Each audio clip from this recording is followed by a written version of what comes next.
The book's pages fluttered to the beginning once again. Faster than before? And he fell.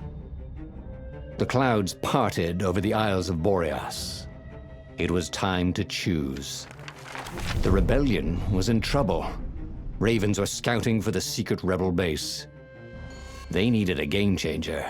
Pieces of the Sky Ripper had surfaced. Or so a scholar in the mountains had told him. Surely the weapon that banished the lost gods could defeat the Emperor. Also, a temple had risen out of empty desert, as tempting as it was to explore ancient mysteries. There was a war going on. And also, his old friend Lupino needed rescuing. Of course, Reynardo had a pretty strong suspicion that Lupino had betrayed the rebellion. But could Reynardo really leave an old friend to the Ravens?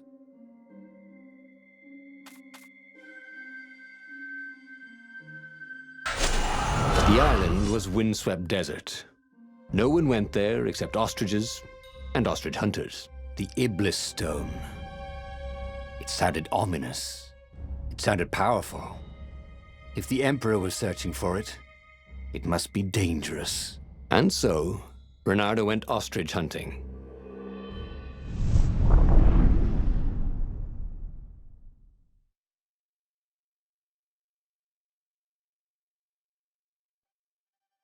Every child could sing verses about the Sky Ripper, but ancient codices held hints of other things.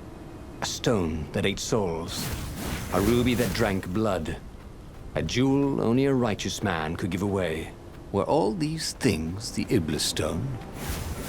Long hidden in a buried temple? Another ancient item that was only resurfacing now? Drawn up from the deeps by the Emperor's horrific rituals?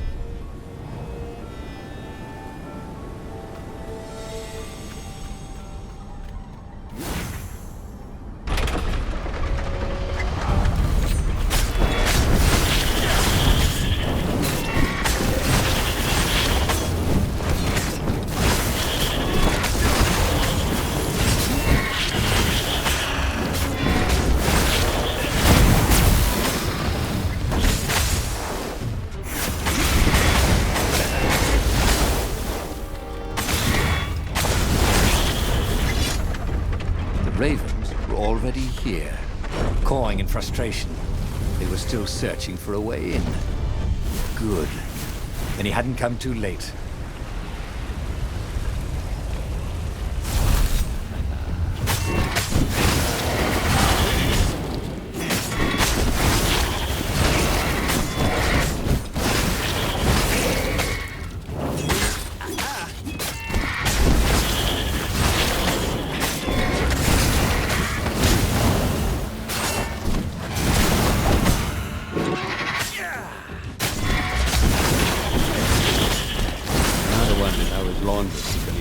Bloodstains out of his tunic.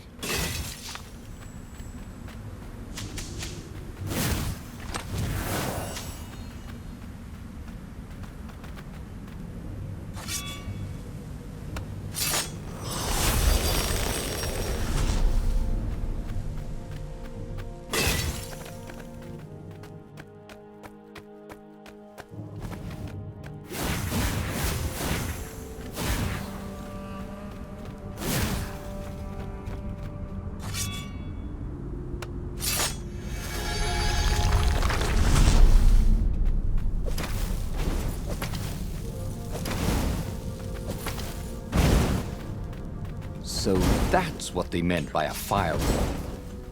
What unlocks a firewall?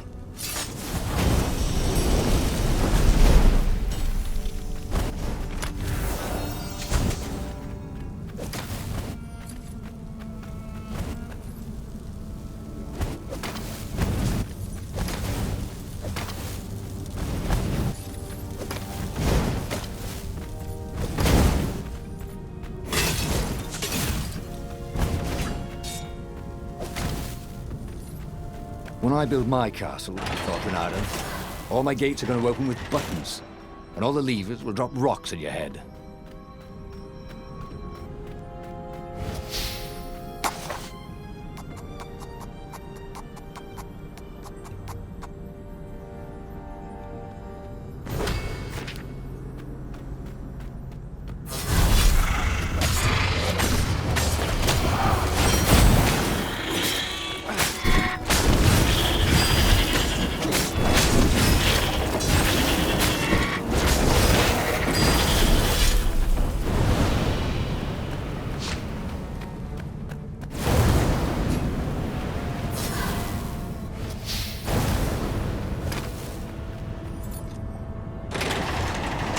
Ravens at least could not get past this point.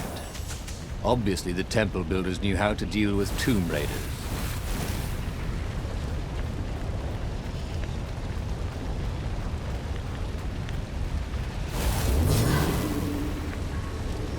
Building these platforms was so expensive, they'd run out of budget for guardrails.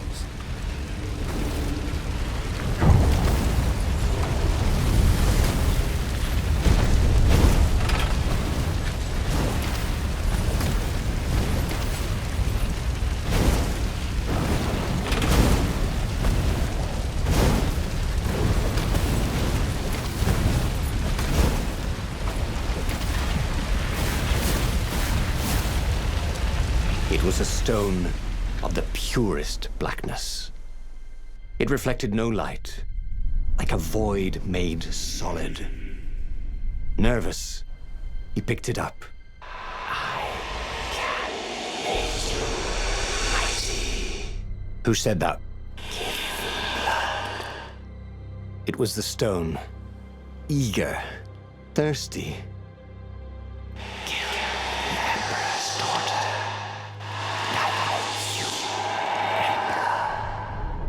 That seemed tempting and terribly wrong. Zenobia was the Emperor's greatest general and a potent witch. But they had been close once, and Reynardo wasn't sure he really wanted to be Emperor. Why not capture the core of Skyripper instead?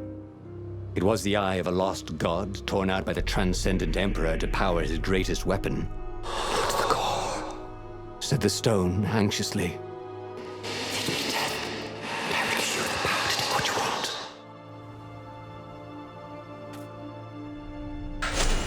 The stone bothered him.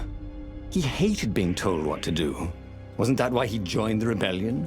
Wasn't that why he'd refused to be a soldier? He'd agreed to come on board only if he could freelance. The stone felt a bit clingy. The sage Calaveras had told him where to find the Skyripper, a weapon capable of challenging the gods. Even without its armature, the core would still possess great power. He would go there.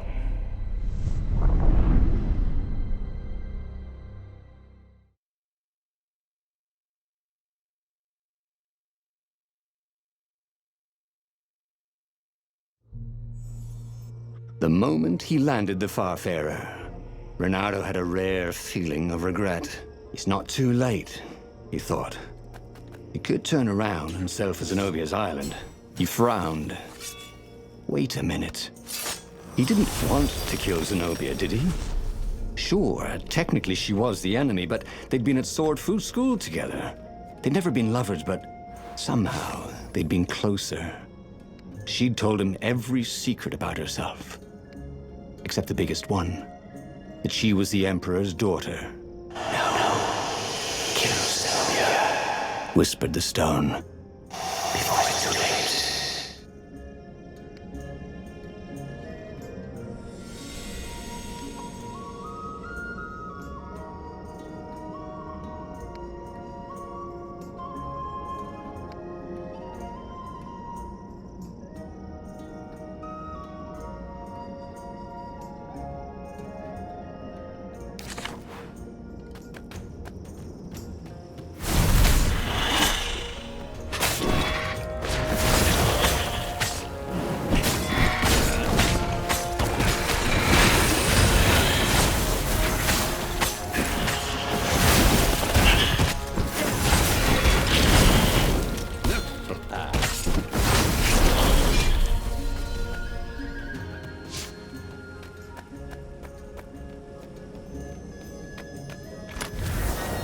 Ooh, sparkly, thought Reynardo.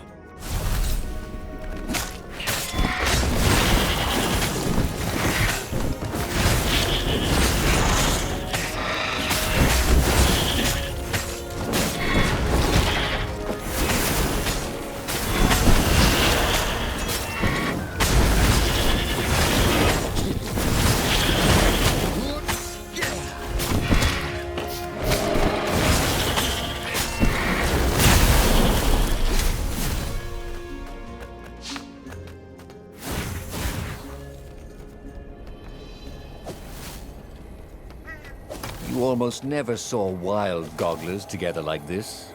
The toads had to train them not to peck each other to death.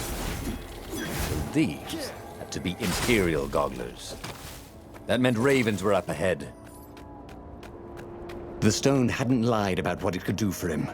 With each raven he cut down, he felt a jolt of power flowing into his arm. "You're weak," whispered the stone. "The core will kill you." "Are you afraid of it?" "No, don't be ridiculous," it chuckled. But it's unstable. It will poison you if so much as carry it, and if you try to use it, it will explode catastrophically. Reynardo did not trust rocks that talked in his head. He went onwards.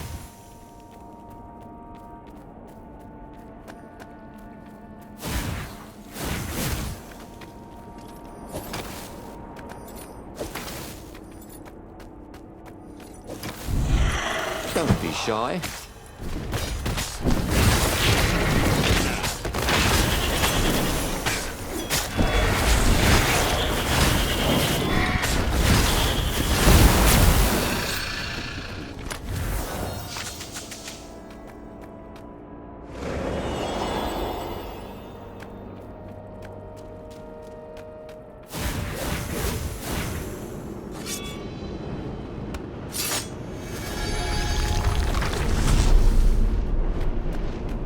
Of course there was a puzzle.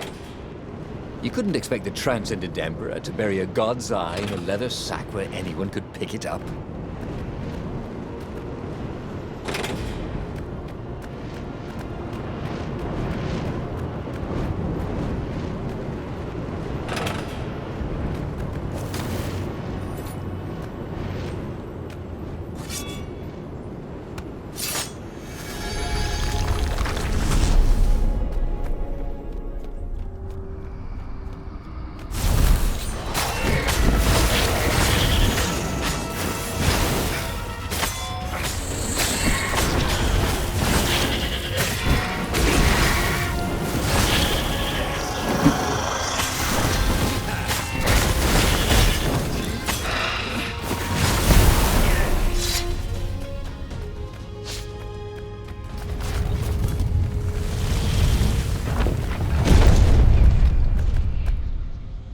As he approached the core, the stone became hysterical.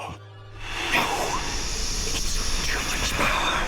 We'll rip a hole in space and time!" He had a sudden vision of plunging his gauntlet into the core and dying in anguish. That wasn't his vision, was it? The stone had sent him its darkest fears, hadn't it? He had a sudden impulse to do exactly that. He raised his right fist and plunged it into the core. There was a rush of light. He thought he could hear the stone screaming. And then he passed out. When Reynardo came to, the core was gone. But the Iblis stone was no longer black, but glowing with a blue light. And it was silent. "I can't hear you," he sang out, and "You?" It didn't answer. "Ha!" he said. He had defeated the demonic gem with the power of his mind. He felt invincible. It was time to attack the Imperial outpost on the Nexus. Take the battle to the enemy. But among the huge crystals, there was also an observatory. A wise man would probably ask the scientists exactly what he had first. How wise was he?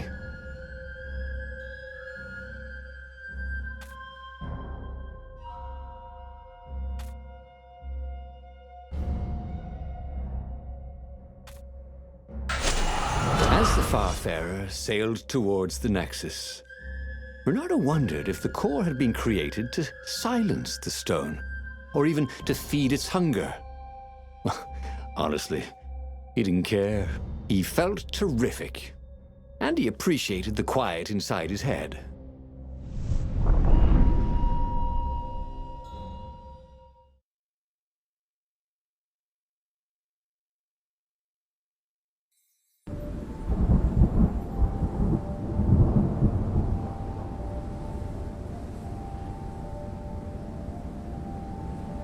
The The Nexus was infested with ravens, but that didn't bother Reynardo. With each death, the converted Iblis stone in his gauntlets glowed brighter, and he felt stronger. Wow. He was getting a bit bloodthirsty, wasn't he? Well, he wasn't working. He was a warrior. They're supposed to be bloodthirsty. Reynardo had always wanted a flying carpet. This was more like a flying tabletop, but it would do.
The core, absorbed in the stone, was doing its job perfectly.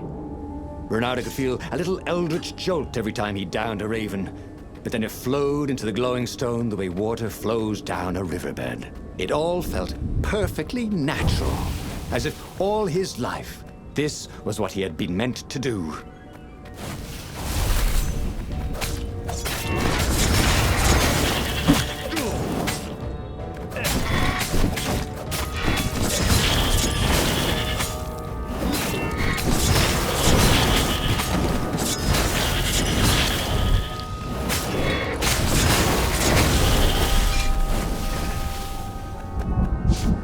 Reynardo tore through the last remaining guards at the outpost like hot coffee through snow. There was a far speaker toad here.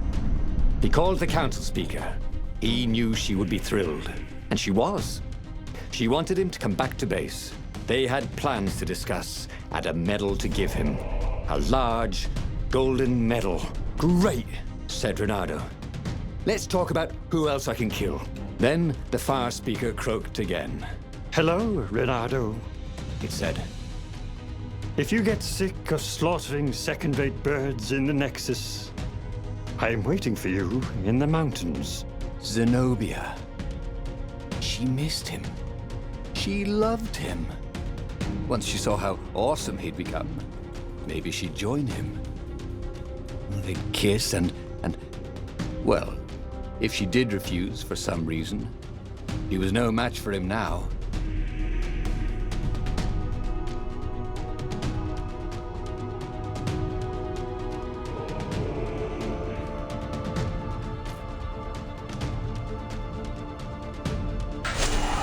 Zenobia was taunting him. No doubt she hoped to lure him into a trap. Well, he was nobody's sucker. Especially not hers. He carried victory in his gauntlet. He would go where the council pointed him.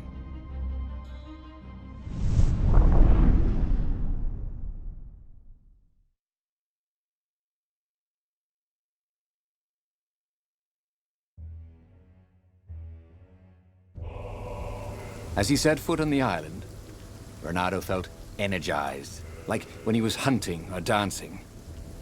Then he smelt it, the stench of ravens. It was a good thing he was here too, before they tripped over the secret base.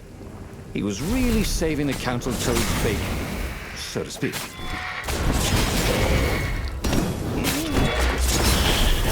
He thought about Hypatia. Oh, she'd been an amazing rabbit. She could talk to him about comics, and talk to her son about history and battles, and talk to scholars about the ancient tomes hidden deep in the vaults of the library of Ubar. Oh, Reynardo really missed her.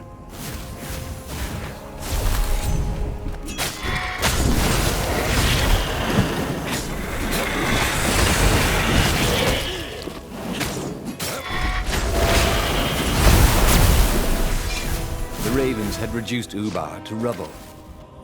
Reynardo chuckled at the irony that it was now the secret rebel base.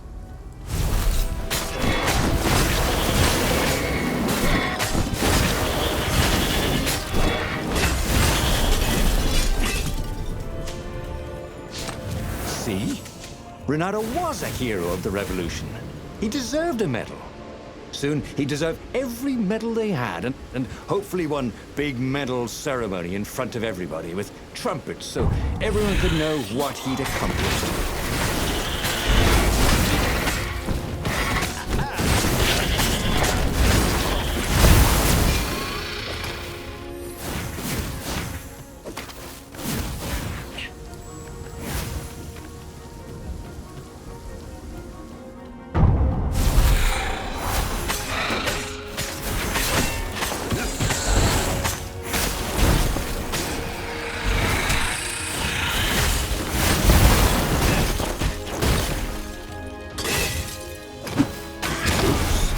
Thought, Reynardo?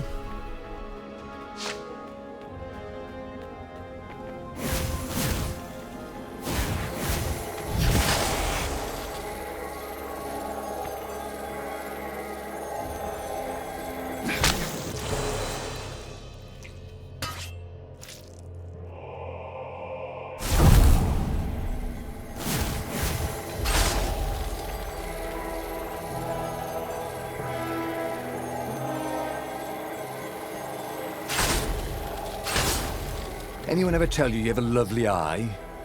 No?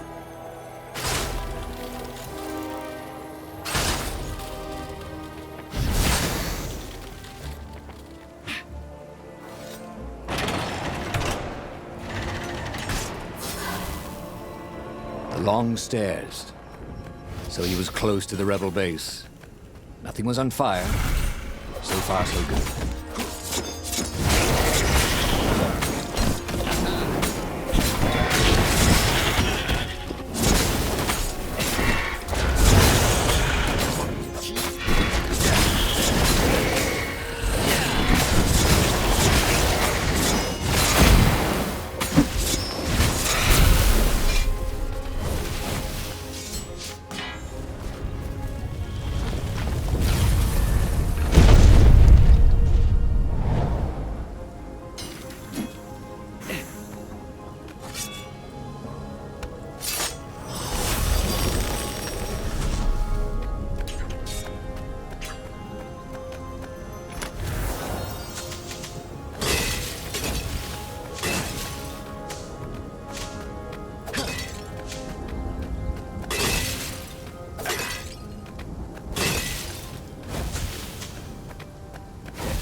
Inside the rebel base, Reynardo was invited to the council speaker's private chambers.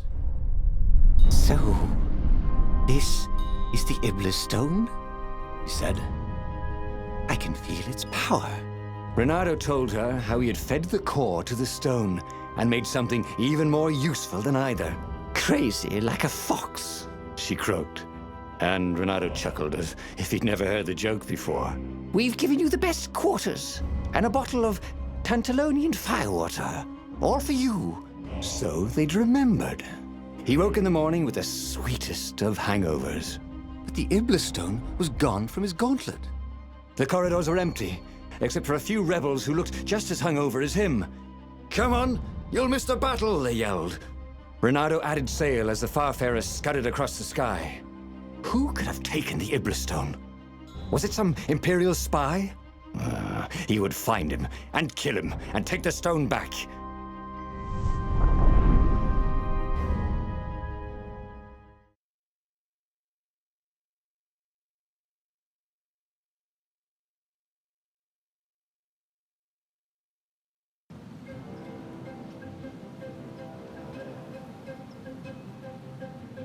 Reynardo had a bad taste in his mouth.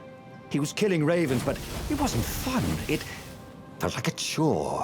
Oh, Reynardo hated chores. As a fox kid, he'd gone hungry rather than clean his room. He still didn't clean his room, he just moved house every few years. Who had the Iblastone anyway? Up ahead, he could hear screaming and croaking and cawing. But who was winning? Reynardo had a feeling that was the back door to something. But what?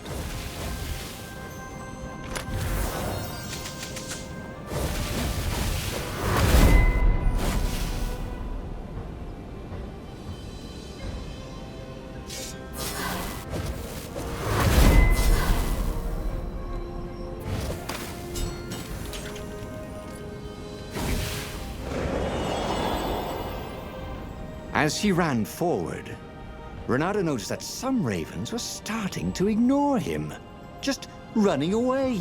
Who were they running from? Some hero of the revolution? If some other so-called hero of the revolution had the stone and tried to take his victory and his medals, Reynardo was going to be seriously pissed off. He was the hero, not some other bozo.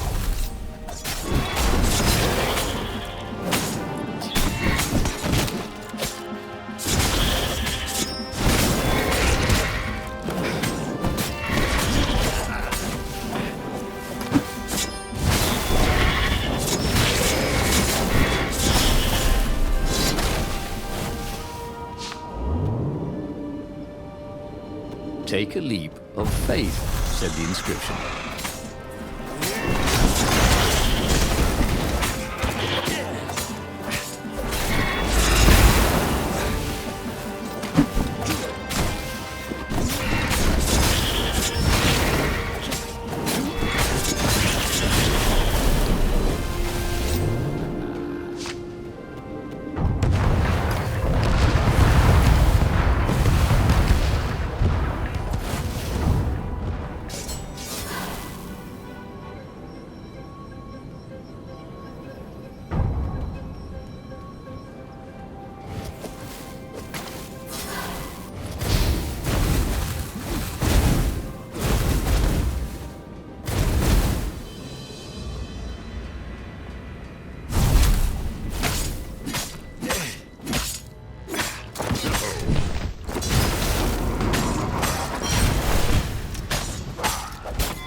Finally, Reynardo came to the Emperor's ship. Zenobia lay dead in front of it. The ship was a wreck. Ravens lay dead, sprawled everywhere. Bloody feathers spattered across the deck and the dock. The council speaker came out. She was waving a sword around like a flag. "Look at me, Reynardo!" she croaked. The Iblastone on the sword was black as coal. "Now I will be Empress, and all shall tremble before me," she croaked. So the stone had her. It was in her brain, whining for blood. "I'm afraid I can't allow that," said Reynardo, and moved to fight her. Toads are not usually good with swords. Something about the footwork. And the council speaker was not even a warrior. She was always tripping over things, which is quite an impressive achievement when you're a toad. Yet somehow, she was pressing Reynardo backwards as he desperately tried to keep her sword away from his throat. "Look, why don't you keep the stone?" he asked. "You deserve it." "Blood and souls for Iblis," she croaked. "Blood and souls." She got under his guard with her sword. It was just the tip. But sometimes just the tip is enough. He could feel his soul being sucked into the stone. As he died, he felt embarrassed more than anything else. He should go back to some of the choices he'd faced before. Maybe there were new paths that had opened up, like those doors he was opening up all over the map that took him to new treasures and around his enemies. But he'd learned another true thing. The Iblastone was evil. It would try to corrupt anyone who used it.